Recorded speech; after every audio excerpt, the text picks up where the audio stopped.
Para ahondar en este tema, saludo con mucho gusto vía telefónica a Andrea Márquez Guzmán, subdirectora de Infancias y Adolescencias de la Comisión de Derechos Humanos de nuestra ciudad. Buenas noches, Andrea, ¿cómo se encuentra? Hola, buenas noches, muy bien, gracias. Un gusto estar con ustedes. No, muchas gracias por tomarnos la comunicación. Oiga, pues esto que sucedió ahora en Chiapas es un gran avance para todo el país, pero ¿cuál es la situación particular ahora de la Ciudad de México en torno al tema del matrimonio infantil? Por lo que escuchaba un poco en la cápsula o en lo que nos compartías, sí es importante destacar que, en México está prohibido desde el 2020 el matrimonio infantil en todos los estados, incluidos la Ciudad de México. ¿Esto qué significa? Que ninguna niña, niño o adolescente puede contraer matrimonio en el registro civil.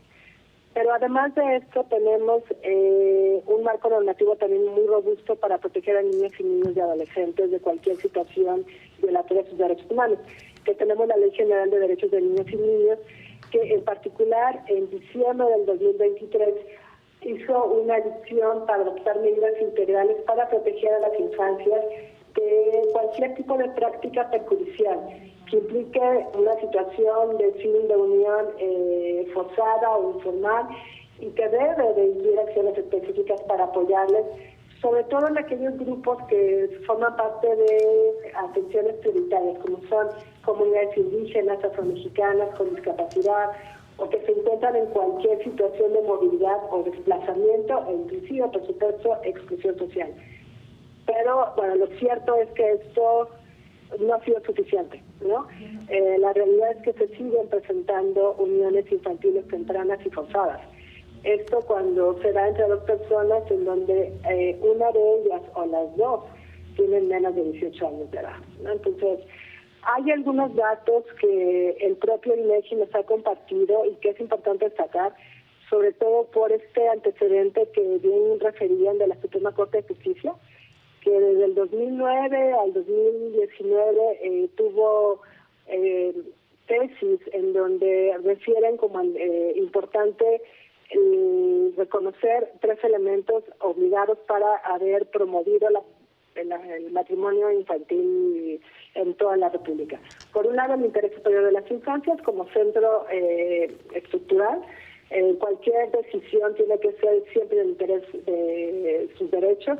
El segundo tiene que ver con esta perspectiva de género, porque lo cierto es que siguen siendo las niñas y las mujeres adolescentes las que viven con mayor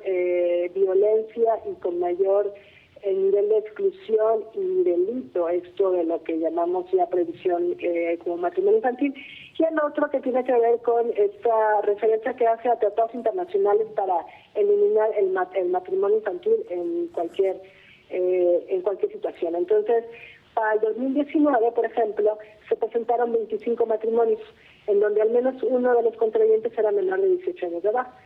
en 10 entidades federativas, ¿no? Podemos citar, por ejemplo, Chihuahua, Durango, Puebla, Guanajuato, Coahuila, Hidalgo, Jalisco, entre otros, en donde son estados con una alta presencia de comunidades y pueblos indígenas. Pero para el 2024, el mismo EMAC, Estadísticas de Matrimonio del INEGI,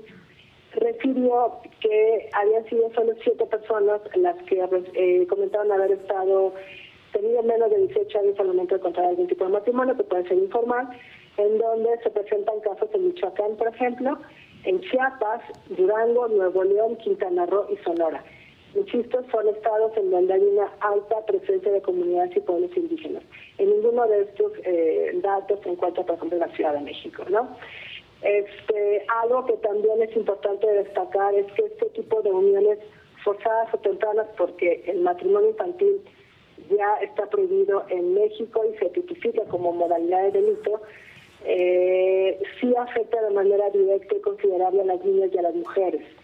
principalmente aquellas que pertenecen a los hogares más pobres, ¿no? Comunidades rurales con bajo nivel de desarrollo humano, como lo comentábamos y hacía referencia en estos datos que nos comparte el INEGI.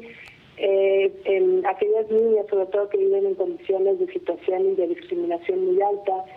que afecta evidentemente todos los aspectos de su vida cotidiana, ¿no? Desde sus derechos civiles, políticos, hasta todos aquellos que tienen que ver con los derechos económicos, sociales y culturales. Entonces, es importante destacar que si bien el matrimonio está prohibido en todo el país, incluida la Ciudad de México, Lo cierto es que se siguen presentando datos y con uno que se presente tiene que ser de interés institucional y estatal el garantizar acciones para prevenir y atender este delito.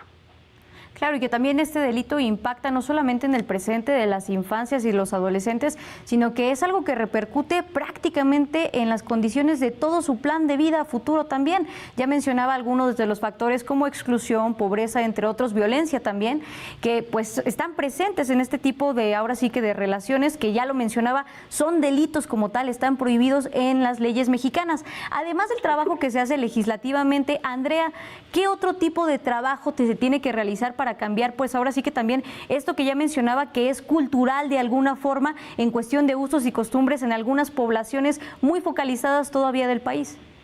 Claro, yo creo que como para comentar con la audiencia, en 2024 el Comité de Derechos de Niñas y Niños de la ONU le refirió recomendaciones al Estado mexicano. Es que y entre ellas establece que sigue observando una persistencia de unión infantil temprana o forzada en zonas rurales y en comunidades indígenas, y que nota con gran preocupación el elevado índice de adolescentes que viven en uniones libres, sumado a una serie de recomendaciones que ya data de al menos unos 15 años, ¿no?, sobre el tema de las violencias hacia las mujeres, y le pide que de manera conjunta, junto con todas las organizaciones y con el Estado, pueda desarrollar al menos 3 elementos importantes, que tiene que ver un poco con esto que me preguntas. Por ejemplo, que haga frente a la persistencia de que exista el matrimonio infantil y cómo eliminarlo.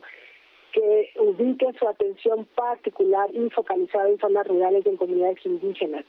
con vista sobre todo a transformar estas miradas culturales y de trabajo de género y las prácticas que hacen que sean las niñas y las mujeres adolescentes quienes vivan mayor situación de mayor riesgo. Estas miradas más adultocéntricas, androcéntricas, que ponen en el centro a las niñas por ser mujeres, ¿no?, en una relación de desigualdad frente a los otros espacios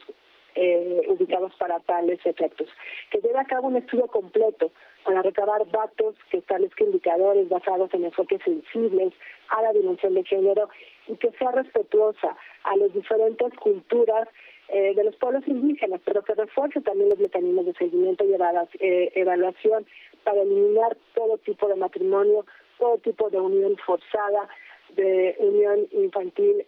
temprana, que ponga en riesgo y la vida y el desarrollo de las niñas, de los niños y de los adolescentes. Y otro elemento importante es que realice campañas y programas de concientización sobre los efectos nocivos del matrimonio, que ya no debería de ser matrimonio infantil sino unión forzada, ¿no?, la unión temprana, porque hay una afectación muy fuerte en la salud física y mental, en el bienestar de los adolescentes, que sea dirigida de manera muy particular en los hogares, en las escuelas, con las autoridades locales, con quienes forman parte de la comunidad social, de esta red comunitaria en donde finalmente niñas y niños viven, hacen parte de su vida, y en particular de manera directa, específica, a los jueces y a los fiscales, que al final tienen que estar buscando formas de proteger a las niñas, niños y adolescentes de este delito que, como bien mencionas, además tiene una modalidad de trata de personas de acuerdo a la legislación mexicana. Entre otras más, que pueden ser, por ejemplo, tenemos procesos de educación y sensibilización, ¿no?, como herramientas valiosas para una transformación cultural que debe acompañar diferentes estrategias. Tenemos un marco educativo interesante con la nueva escuela mexicana, en donde ha integrado sus planes y programas de estudios de temas como derechos, cultura, sexualidad, perspectiva de género, prevención de las violencias, salud, bienestar, desarrollo de proyecto de vida. Tenemos esta estrategia a nivel nacional sobre la prevención del embarazo en adolescentes en la NAPEA, en donde también se incorporan campañas para empoderar sobre todo a las niñas, a las mujeres adolescentes, para exigir su derecho a vivir libre de todas formas de violencia, evitando uniones, matrimonios ilegales, maternidad en edad temprana, generando mecanismos de denuncia accesibles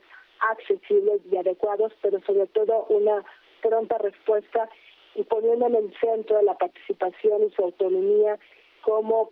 mujeres con autoridad social, con capacidad para cambiar su entorno y tomar decisiones sobre su vida. Andrea, le agradecemos mucho toda esta información que nos brindó esta noche, sobre todo porque es un tema primordial precisamente en nuestra sociedad. Muchas gracias y buenas noches. Al contrario, gracias a ustedes. Bonita noche.